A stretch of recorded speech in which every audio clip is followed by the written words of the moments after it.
सभी स्टूडेंट्स को मेरा नमस्कार। और जो भी इस वीडियो को देख रहे हैं, अभिभावक हैं या और भी जो लोग भी हैं, सभी को मेरा नमस्कार। आज जैसा कि हमारा 6वां क्लास है, एल्किल हाइलाइट की क्लासेस चल रही हैं। हाइलो एल्केन जिसको हम लोग बोलते हैं, हाइलो एल्केन चैप्टर या एल्किल हाइलाइट बोलते हैं, इसके अंतर्गत आज ये 6वीं क्लास है। 6वीं क्लास में हमको आज पढ़ना है कार्बन और हाइड्रोजन आबंध की प्रकृति। कार्बन और हाइड्रोजन आबंध की प्रकृति, जैसा कि सब लोग को दिखाई दे रहा होगा, हमारा जो टॉपिक है कार्बन और हाइड्रोजन आबंध की प्रकृति।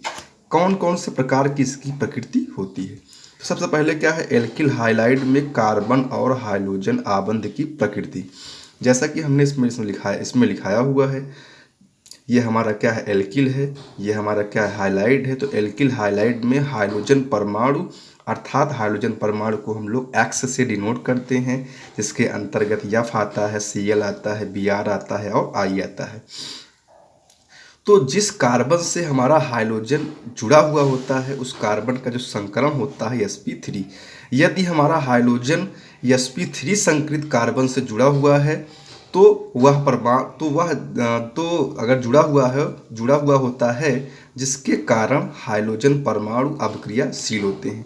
और यदि हाइड्रोजन परमाणु अगर अभिक्रियाशील हैं तो हमारा जो एल्किल हाइलाइड के जो यौगिक होते हैं, ये भी अभिक्रियाशील होते हैं। एक बार फिर से हम क्लियर कर दे रहे हैं। देखिए, एल्किल हाइलाइड में हाइड्रोजन परमाणु यदि sp संकरित कार्बन से जुड़ा हुआ होता है, तो जो हमारा हाइड्रोजन परमाणु होता है बहुत ही अभिक्रियाशील होता है। और यदि हाइड्रोजन परमाणु अभिक्रियाशील होता है तो हमारा एल्किल हाइलाइड भी बहुत अभिक्रियाशील होता है। जैसे देखिए, यहाँ पर हमने उदाहरण दिया है CH3Cl। CH3Cl, अब देखिए यहाँ पर CH3Cl को हम लोग ऐसे भी सकते हैं, कार्बन के वाहतन को उसमें 4 इलेक्ट्रॉन होता है, तो 1 से हमने हाइड्रोजन जोड़ दिया, 2 से हाइड्रोजन, 3 से हाइड्रोजन, चौथे से क्लोरीन।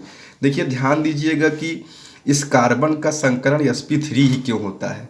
यह हमेशा ध्यान दीजिएगा कि जब कार्बन और कार्बन के बीच में सिंगल बॉन्ड जुड़ा होता है, या कह सकते हैं कि कार्बन जब अपने साथ किसी को सिंगल बॉन्ड से जोड़ता है तो उस कार्बन का जो संकरण होता है वो sp3 होता है। बाकी हाइब्रिडाइजेशन या संकरण की बहुत सी डिटेल है, उसको हम लोग क्लास 11th में पढ़ते हैं, जैसा कि सभी लोग जानते हैं। अगर जानते हैं तो ठीक है, नहीं जानते हैं तो एक स्पेशल क्लास हम बना देंगे संकरण के लिए, कि संकरण क्या होता है, कितने प्रकार का होता है, कार्बनिक यौगिक में संकरण कैसे होते हैं और अकार्बनिक यौगिक में कैसे होते हैं।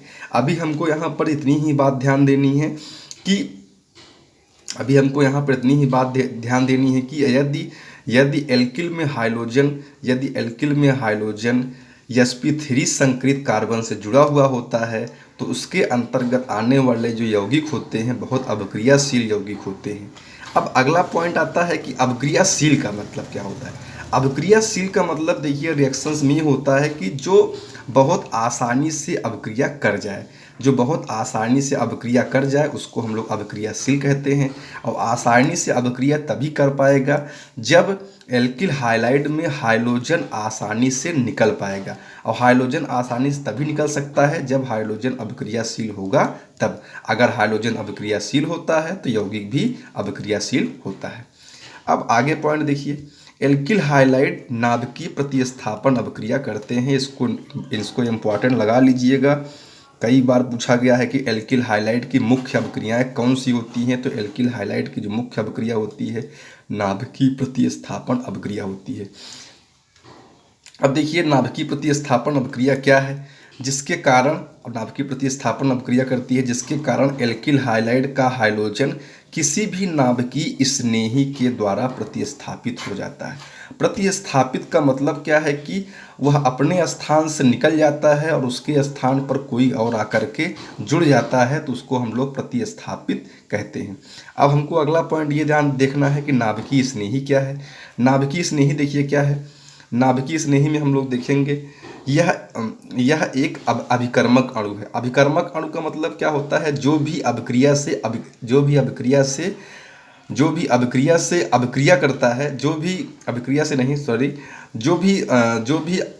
अभिकारक से अभिक्रिया करता है, जो भी अभिकारक से अभिक्रिया करता है उसको हम लोग क्या कहते हैं, अभिकर्मक कहते हैं। जैसे यहाँ पर देखिए ये हमारा क्या है, ये हमारा अभिकारक है। अभिकारक में ये हमारा जो दिखाई दे रहा है इसको हम लोग क्या बोलते हैं, इसको हम लोग अभिकर्मक बोलते हैं। ठीक है, जिसके ऊपर ऋण का आवेश होता है और इससे हम लोग लुईस क्षारक कहते हैं। तो हम लोग नाभिकीय स्नेही किसे कहते हैं, अभिकर्मक का अणु होता है, ऐसा अभिकर्मक का अणु जिसके ऊपर ऋण का आवेश हो या एक लोन पेयर हो, उसको हम लोग नाभिकीय स्नेही कहते हैं या उसको लुईस क्षारक कहते हैं। जैसे उदाहरण देखिए, उदाहरण में आपको हम दिखा रहे हैं, देखिए जैसे OH के ऊपर देखिए नेगेटिव है तो इसको हम लोग क्या कहते हैं, नाभिकीय स्नेही। CN के ऊपर नेगेटिव है, इसको हम लोग क्या कहते हैं, नाभिकीय स्नेही।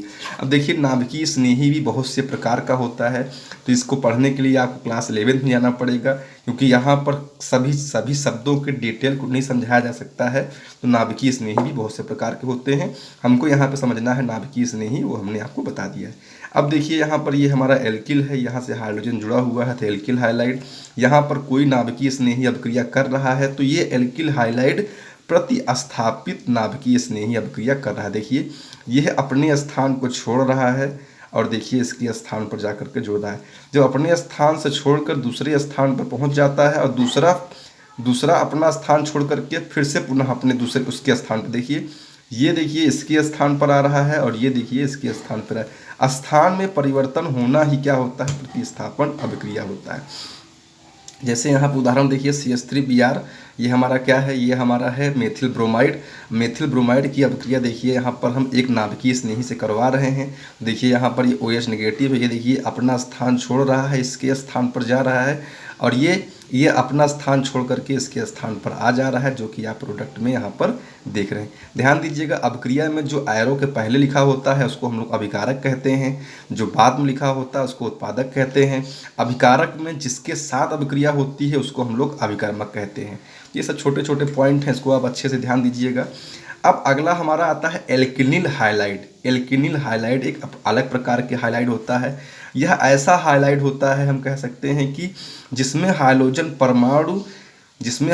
परमाणु यदि sp2 संकरित कार्बन से जुड़ा हुआ होता है तो उस ऐसे अभिक्रिया को हम लोग एल्किनिल हाइलाइड कहते हैं, एल्किनिल हाइलाइड कहते हैं। और यह अभिक्रिया अनअभिक्रियाशील होता है। अनअभिक्रियाशील का मतलब ये होता है कि यह बहुत आसानी से अभिक्रिया नहीं करते हैं। जैसे उदाहरण देखिए, अब देखिए ये कार्बन देखिए हमारा डबल बॉन्ड से जुड़ा हुआ है, तो इसलिए हमारा क्या है, sp2 कार्बन हो गया और यहाँ से हमारा हाइड्रोजन जुड़ा हुआ है, तो यहाँ पर क्या हो गया, यह ऐसा हाइड्रोजन है जो sp2 संकरित कार्बन से जुड़ा हुआ है, इसलिए इसको ऐसे कार्बन को हम लोग एल्किनिल कार्बन कहते हैं।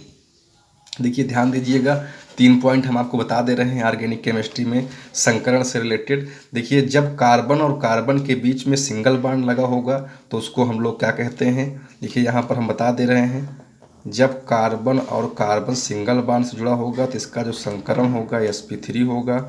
यदि कार्बन और कार्बन डबल बॉन्ड से जुड़ा हुआ है तो इसको हम लोग sp2 कहेंगे। और यदि कार्बन और कार्बन ट्रिपल बॉन्ड से जुड़ा हुआ है तो इसको हम लोग क्या कहेंगे, sp। देखिए यहाँ पर कार्बन और कार्बन डबल बॉन्ड से जुड़ा हुआ था इसलिए इसका संकरण sp2 हो गया है और sp2 संकरित कार्बन से ये हमारा हाइड्रोजन अटैच है, इसलिए इसको हम लोग क्या बोलते हैं, एल्किनिल क्लोराइड बोलते हैं। जो कि क्या होता है कि बहुत कम अभिक्रियाशील होता है। जब बहुत कम अभिक्रियाशील होता है तो बहुत कम अभिक्रियाशील यौगिक देगा। तो ठीक है, आज की क्लास देखिए यहाँ इतनी ही है।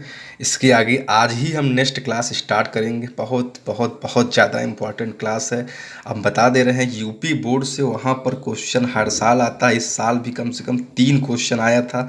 हम बता दे रहे हैं 3-4 क्वेश्चन आया था जहाँ पर हम पढ़ा रहे थे। वहाँ के आसपास में जो पेपर आया था उसमें बता रहे हैं, पहला आया था यहाँ पर उर्ज अभिक्रिया, दूसरा यहाँ पर आया था फ्रैंकलैंड अभिक्रिया, तीसरा आया था सेंडमेयर अभिक्रिया और सारी अभिक्रियाएँ ये एल्किल हाइलाइड की हैं। तो जनरल मेथड ऑफ प्रिपरेशन या एल्किल हाइलाइड बनाने की विधियां जो हैं इसको पढ़ना मत भूलिएगा। अभी जस्ट आधे घंटे या 1 घंटे के बाद उस क्लास को भी हम आपको बताना शुरू करेंगे। आज हम बनाने की विधियों में केवल और केवल एक ही क्लास पढ़ाएंगे। एक ही क्लास में एक ही अभिक्रिया कैसे हम आपको बताएंगे कि एल्किल हाइलाइड को बनाते कैसे हैं। ठीक है, आज की क्लास इतना ही। इसके आगे भी जस्ट नेक्स्ट क्लास चलती है। इसको जितना ज़्यादा हो सकेगा मन लगा के पढ़िएगा। और एक बात हम ध्यान दे रहे हैं, जिन स्टूडेंट्स के पास ये वाला वीडियो पहुंच रहा है, वो इसको थोड़ा सा उनको कम समझ में आएगा। और पूरी तरीके से समझने के लिए जितना हमारा शुरू से लेकर के अंत तक और भी जो वीडियो हैं उनको देखेंगे तो ये 100% समझ में आएगा। नहीं समझ में आता है तो आप कमेंट में प्रॉब्लम्स को बताइए। अगर प्रॉब्लम्स को बताएंगे तो हम अगली क्लास में आपकी प्रॉब्लम्स को ज़रूर दूर करेंगे। लेकिन ये हमारा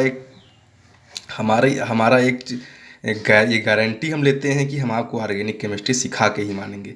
ये हमारा एक चैलेंज है और इस चैलेंज को हम पूरा करेंगे। बस हमें आप लोगों का साथ चाहिए, जो कि पूरी तरीके से आप लोग दीजिए। ठीक है, आज की क्लास इतना ही। धन्यवाद। अभी नेक्स्ट क्लास फिर से स्टार्ट होने वाली है, आप लोग तैयार रहिएगा। ओके।